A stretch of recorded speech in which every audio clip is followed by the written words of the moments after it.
Mugamba mutya mwenna bali ku channel yaffe eyitibwa Kyayiti YouTube channel yaffe kyembasaba mugende maaso n'ogyegattako kigenda kuba kirungi nnyo. N'ekirala likinga video kati olunaku olwaleero nzize n'ensonga yaffe ey'okumanya eddagala. Eddagala lye mbayitidde olwo mbayitidde eddagala eriyitibwa muweebwa.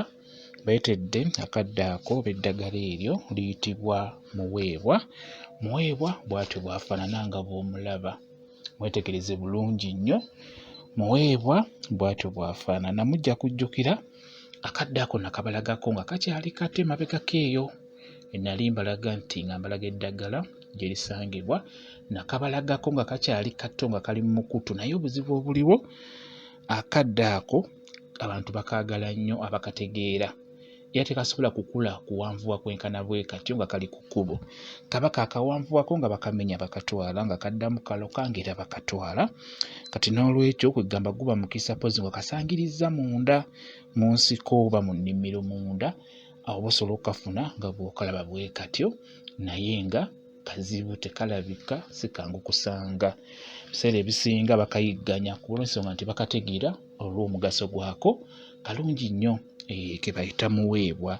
Kati muweebwa oyo era nga bw'olira erinnya kalungi nnyo okukanaaba. Osobola okukanaabira mu ddagala ery'emikisa.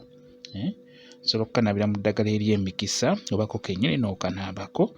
Kalungi nnyo ku nsonga ey'okuweebwa. Ekirala era osobola oddira obukoola obwo nga bw'obulaba obukoola, ndowooza obulaba. Kaba n'obukoola busatu nga bw'obulaba. Kati obukoola obwo osobola obbukaza bulungi nnyo. Oddira obukoola n'obumuli obwo osobola obbukaza bwonna wamu n'okolamu ensaano. Ensaano eyo n'ogiteeka mu bizigo nga ebizigo si bya abo. Kati obiteeka mu bizigo ebyo n'obeera nga weesiigako ng'ogenda okukola, ogenda kutambulako ku mulimu, ogendako ku mulimu. Kalungi nnyo okeesiiga obudde obw'okumakya ng'ogenda ku mulimu, ng'ogenda okunoonya akasente, kijja kuba kirungi nnyo.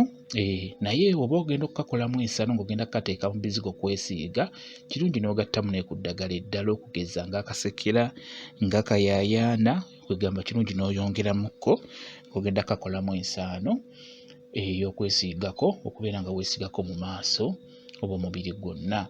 Naye nga kayitibwa muweebwa. Bw'atyo bw'afaanana. Mwetegereze bulungi. Assaako obumuli ng'obumuli bwa yero. Obumuli obwo bwagala okufaanaganamu nga obwannammuli. Obulaba obumuli obwo bufaanaganamu ng'obwannammuli oba ng'obw'oluyito. Kakati ate ke kabala kassaako ekibala. Ekibala bwe kityo bwe kifaanana. Okiraba ekibala era kifaanaganamu ng'ekyoluyito. Ekibala ndowooza okiraba ekibala kyako. Akakaddo ke bayita muweebwa kaba kati kakulira ddala ne kagenda waggulu. Kakula ne kagenda waggulu. Oba kayimiriddeko kasobola okukuma mu mabeere obuwanvu bwako. Kwegamba kawanvuwa. Bwe kityo bwe kiri. Naye nga ku nsonga yaffe ey'okumanya eddagala njagadde nkabalage mulabe engeri gye kafaanana. Mukeetegereze. Osobola okukanoonya mpolampola ku ttale gye kali bulungi nnyo. Ojja kuba okalaba bulungi. Just gwe keetegereze obeere ng'okanoonya kajja kukuyamba. Bwe katyo bwe kafaanana. Kayitibwa muweebwa. Bwe kityo bwe kiri ku nsonga yaffe ey'okumanya eddagala. Leero kembalaze.